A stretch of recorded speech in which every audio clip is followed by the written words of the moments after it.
Allah menciptakan langit dan bumi itu tidak ada sepadannya pada benda-benda yang lalu. Jadi langitnya Allah itu dari dulu sampai sekarang ya itu. Tidak ada yang bisa menyamai membuat langit lagi. Kalau dibuat langit dan bumi lagi, satu keniscayaan ada Tuhan lagi. Ada kehidupan di luar bumi kita yang kita pijak. Dan nyatanya tidak ada. Karena Allah membuat langit dan bumi itu tidak ada sepadannya yang diciptakan oleh Allah atau diciptakan oleh Tuhan lain dalam tanda kutip sepadan dengan langit dan bumi yang diciptakan oleh Allah. Dan pun juga jailul malaikati kang dadekake pira-pira malaikat. Dadekake rasulan ing utusan ilal ambiyai maring pira-pira nabi. Malaikat diciptakan oleh Allah untuk menjadi seorang utusan kepada nabi. Maka tidak semua nabi itu ketemu dengan Allah secara tanpa waro'il hijab. Yang ketemu dengan Allah itu tanpa waro'il hijab hanya Nabi Muhammad SAW. Nabi Musa yang kita kenal sebagai kalamullah itu juga ketika bertemu dengan Allah dan berkalam dengan Allah itu tidak langsung, tapi berbicara miwara'il hijab. Berbicara dengan atau berbisik dengan Allah miwara'il hijab. Ada hijab, ada tabir yang menghalangi Nabi Musa dengan Allah. Nah, Nabi Muhammad tidak. Itu sebabnya Allah memberi satu tugas kepada malaikat untuk menyampaikan satu risalah kepada para nabi. Karena tidak semua nabi itu bertemu langsung dengan Allah. Nah, para malaikat ini memiliki keutamaan sayap. Daripadanya ada yang terdiri dari 2 sayap. Daripadanya ada yang terdiri dari 3 sayap. Dan daripadanya malaikat tersebut ada yang memiliki 4 sayap. Jadi kalau imajinasi malaikat yang digambar dalam bentuk karikatur ataupun juga gambar, itu karena ada hadis, karena ada ayat Al-Quran yang mengatakan para malaikat punya sayap. Nah, bahkan kalau di sebuah hadis yang mengait tentang apakah keutamaan daripada wudhu, ya, sayap-sayap daripada malaikat tersebut memiliki buluh-buluh. Buluh-buluh tersebut itu nanti setiap buluhnya itu ada malaikat satu. Setiap ada malaikat satu, nanti sayapnya ada malaikat lagi, ada malaikat lagi.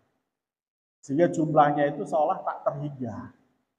Kalau kita sebagai manusia biasa menghitung berapa jumlah malaikat. Namun yang wajib kita ketahui malaikat itu hanya berapa? 10. Dan itu yang disebutkan di dalam Al-Quran. Ya, Jess? Itu yang disebutkan di dalam Al-Quran. Sejatinya banyak, lebih dari 10. Lebih dari 10 malaikat. Nah, tadi saya lanjutkan keutamaan daripada orang yang dalam keadaan daimul wudhu atau dalam keadaan wudhu. Itu setiap tetesan daripada basuhan anggota wudhu yang dibasuh, itu ada malaikat. Coba bayangkan berapa tetesan yang kita punya dalam setiap kali kita wudhu setelah kita usapkan itu. Ke wajah, ke tangan, ke kepala, ke telinga, ataupun ke kaki. Semuanya ada malaikatnya. Dan malaikat-malaikat ini ada 2 jenis yang disebut dengan malaikat rahmat dan malaikat maghfirah.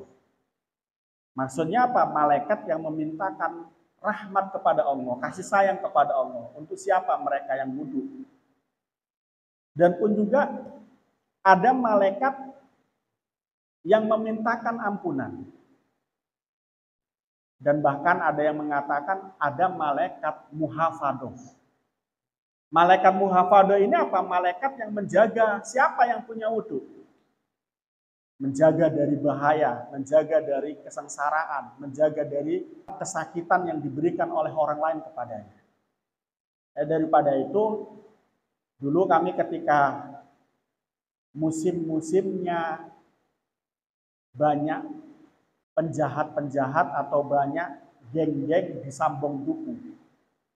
Ketika santri turun, lantas kemudian geng-geng ini atau orang-orang jahat ini mintain uang. Mintain uang. Nah, oleh karena itu para yai itu memerintahkan kami dari rumah. Contohnya kalau seandainya rumahnya itu Surabaya, rumahnya itu adalah Sidoarjo, Mojokerto, Malang, Blitar, Nganjuk, Kediri, Lamongan, yang 1 jam atau 1,5 jam, hendaknya jangan pernah putus dari wudhu. Agar kenapa? Agar nanti orang-orang yang mau mintain uang itu nggak jadi mintain uang. Terus andai kata mereka ingin berbuat jahat dengan kita, dengan memukul ataupun apa, itu nggak jadi juga. Karena ada malaikat muhafadoh. Dan pun juga, lihat, kalau kamu biasa wudhu, kalau kamu biasa daimul wudhu, maka kemudian ketika ada orang menggendam, menghipnotis, kalau wudhumu itu benar, kalau wudhumu itu adalah sesuatu yang ikhlas dilakukan, maka tidak bisa untuk digendam dan tidak bisa untuk dihipnotis. Terutama mbak-mbak. Mbak-mbak itu gampang dibohongi, gampang dihipnotis.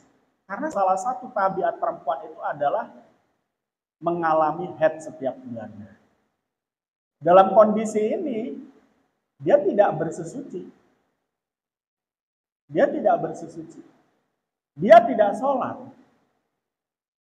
Itulah yang kemudian memudahkan mereka untuk menggendam dan menghipnotis dan menipu. Oleh karena itu, daimul wudhu, selain keuntungannya adalah menjaga diri kita, pun juga tadi ada malaikat rahmat dan malaikat maghfirah mengiringi kita. Dimanapun kita berada, kita akan dimintakan ampunan, dimintakan rahmat kepada Allah.